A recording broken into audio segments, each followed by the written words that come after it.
दोस्तों बर सग़ीर पर जहाँ बरतानवी राज के हवाले से बात करें तो जो पाकिस्तान के अभी मौजूदा पाकिस्तान के मुख्तलिफ हिस्से हैं वहाँ भी बरतानवी राज कायम रहा और वहाँ बाज़ खित्तों में जंगें भी लड़नी पड़ी और बाज़ खित्तों को बड़ी आसानी के साथ उन्होंने अपने कब्ज़े में ले लिया। सिंध जो है, जो उस ज़माने का सिंध था, उस पर भी बर सग़ीर के अंदर जो सिंध था उसमें बरतानिया ने कब्ज़े की कोशिश की। चार्ल्स नेपियर ने उसको फ़तह किया था। पहले आपको मालूम है कि कराची पे मनोड़ा के किले पे उन्होंने फ़तह किया, फिर यहाँ पर आए और उन्होंने कॉलोनी बनाई। फिर उसके बाद वो सिंध भी गए और हैदराबाद में तालपुर जो अहद था उसकी डायनेस्टी का ख़ात्मा किया और तालपुर अहद का ख़ात्मा करके फिर वो हुक्मरान बन गए। उससे पहले की भी बहुत सारे वाक़यात हैं कि किस तरीके से उन्होंने अपने कदम जमाए यहाँ पर सिंध के अंदर। तो एक बहुत अच्छी किताब कादिर बख्श निज़ामानी की मियानी की जंग। मियानी एक बहुत मशहूर जगह है हैदराबाद में और वहाँ सिंध में बलोच इक़्तिदार और मियानी की जंग, यहाँ पर जो है वो चार्ल्स नेपियर और जो बलोच थे और जो सिंधी थे उनके दरमियान जो थे जो लड़ाई हुई थी और वो लड़ाई में ज़ाहिर है कि चार्ल्स नेपियर जीत गया था और उसके बाद उसने तालपुरों की हुक्मरानी का ख़ात्मा करके और सिंध के अंदर जो है अपने इक़्तिदार की, अंग्रेज़ों के इक़्तिदार की बुनियाद रख दी थी। कादिर बख्श निज़ामानी जो है ये कोई अननोन आदमी नहीं है पढ़ने लिखने वालों के लिए। ये कॉमरेड थे और ये 1914 में पैदा हुए थे टंडो कैसर के अंदर। 1928 में इन्होंने इम्तिहान पास किया फाइनल का, फिर ये उस्ताद बन गए। फिर ये 1930 की सिविल नाफरमानी की जो तहरीक थी उसमें भी शामिल रहे। 34 में ये रूस गए और वहाँ इन्होंने मार्क्सिज्म का, सोशलिज्म का मुताला किया और ये फिर सोशलिस्ट जहन की हामिल हो गए। फिर उसके बाद इन्होंने सिंध बलूचिस्तान कम्युनिस्ट पार्टी की भी बुनियाद रखी थी। फिर 1936 में ये सिंधारी कमेटी का भी हिस्सा रहे, अब्दुल मजीद सिंधी वगैरह की। 1972 में ये लंदन चले गए और 27 दिसंबर को वहीं इंतकाल हुआ। 1995 को वहीं इंतकाल हुआ, लेकिन कराची के मेवाशान कब्रिस्तान में दफन है। बलोच कौम परस्त तहरीक से ये वाबस्ता रहे। पाकिस्तान बनने के बाद जो बलोच कौम परस्त तहरीकें हैं और उनके जो लीडरान हैं उनसे ये वाबस्ता रहे। और जो खान अफ कल्लात के भाई थे आगा अब्दुल करीम, उन्होंने जो बगावत की थी या लड़ाई की थी उसके हवाले से ये उनके बहुत करीब रहे। गौस बख्तजंजो साहब, मींगल साहब, मरी, बुगटी, शेरबाज मजारी वगैरह से ताल्लुकात रहे और ये बहुत मशहूर आदमी है। मियानी की जंग पर इनकी ये बहुत मशहूर किताब है जो दोबारा शाये की है इल्म अदब पब्लिशर ने कराची से। ये छोटी सी किताब है लेकिन जाहिर है कि मियानी एक बहुत, जैसे मैंने आपसे अर्ज़ किया कि यहाँ पर सिंध के अंदर एक बहुत अहम जगह है कि जहाँ पर ये समझने में मदद मिलती है कि तालपुरों की जो हुकूमत थी उसका ख़ात्मा करने के लिए अंग्रेज़ों ने किस तरह जाल बुने, किस तरह उन्होंने यहाँ पर पहले सयाह भेजे जिन्होंने इस पूरे इलाके का, सिंध बलूचिस्तान का सर्वे किया, दरियाए सिंध का सर्वे किया, कौन सा रास्ता कहाँ जाता है, कौन सा रास्ता करीब है, किधर से जाएँ, किधर कहाँ स्ट्रेटेजिकली पॉइंट ऑफ व्यू से इस पर कब्जा करना ज़्यादा बेहतर है वगैरह वगैरह। तो कादिर बख्श निज़ामानी ने इस छोटी सी किताब के अंदर बहुत अच्छा इसका जायज़ा लिया।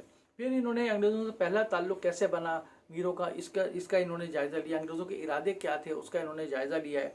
फिर अंग्रेज़ रेजिडेंसी पे हमला हैदराबाद के अंदर हुआ, उसको जवाज़ बनाया। इन्होंने बताया कि वो रेजिडेंसी पे हमला नहीं हुआ था, वो गलत तारीख़ बयान करते हैं अंग्रेज़, और उसको जवाज़ बना करके जो हैदराबाद पर या कब्ज़ा किया गया, तालपुरों की हुक्मरानी का ख़ात्मा किया, वो गलत था।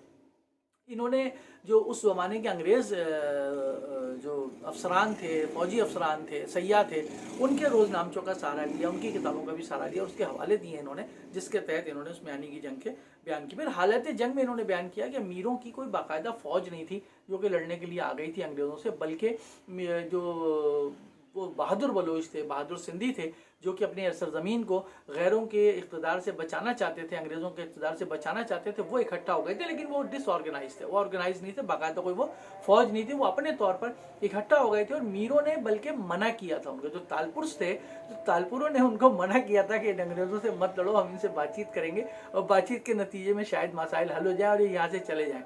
लेकिन वो बहादुर बलोच और बहादुर सिंधी समझते थे कि ये लोग नहीं जाएंगे, ये कब्ज़ा करके रहेंगे, गैर कुव्वत है, बाहर की ताकत है। तो वो बहरहाल अपनी जगह सही थे, लेकिन तालपुर जो है वो गलत थे। और तालपुरों को ये आखिरी वक्त तक गलत फहमी थी कि शायद अंग्रेज़ों के साथ उनके जो ताल्लुकात हैं और जिस तरीके से वो उनके साथ मुआहदात करते चले जा रहे हैं और अपनी सरजमीन देते चले जा रहे हैं, शायद अंग्रेज़ जो है वो तसल्ली में आ जाए और चला जाए। तो बहरहाल वो बहादुर जो बलोच थे और जो सिंधी थे, उन्होंने जो है वो चार्ल्स नेपियर की फ़ौज से जंग लड़ी। जाहिर है कि वो नहीं लड़ सकते थे लली नहर के आसपास, और वहाँ पर जो है वो 11 बजे लड़ाई शुरू हुई और दिन के 1:30 बजे ख़त्म हो गई। 2-2.5 घंटे की लड़ाई थी और बहरहाल उसके बाद फिर अंग्रेज़ों का कब्ज़ा हो गया। तो कादिर बख्श निज़ामानी की ये छोटी सी किताब हमें ये बताती है कि किस तरीके से बहादुर बलोचों ने और बहादुर सिंधियों ने अपने सरजमीन का दिफा करते हुए अंग्रेज़ों से लड़ाई लड़ी, लेकिन वो इसलिए कामयाब नहीं हुए क्योंकि उस वक्त के जो हुक्मरान तालपुर बलोच थे वो उनके साथ नहीं थे और वो उन अंग्रेज़ों के साथ उन्होंने मुआहदात वगैरह कर लिए थे और उनके हाथ पाँव बन चुके थे। बहरहाल इस किताब की ख़ास बात यह है کہ آپ سب کو پتہ ہے، تاریخ میں لکھا ہے کہ ہوش محمد شیدی صاحب نے ایک نعرہ لگایا تھا میانی کی جنگ میں،